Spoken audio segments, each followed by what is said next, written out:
అమ్మా చందనమే పూసిన ఒళ్ళు చూడు,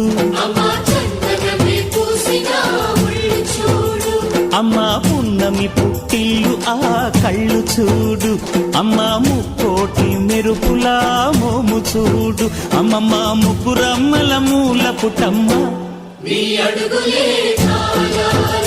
అమ్మా నిప్పుల్ని తొక్కిన నడక చూడు, అమ్మా దిక్కుల్ని దాటిన కీర్తి చూడు, 1000 సూర్యుళ్ళై మెరిసిన శక్తిని చూడు, మనుషుల్లో దేవుడి భక్తుని చూడు.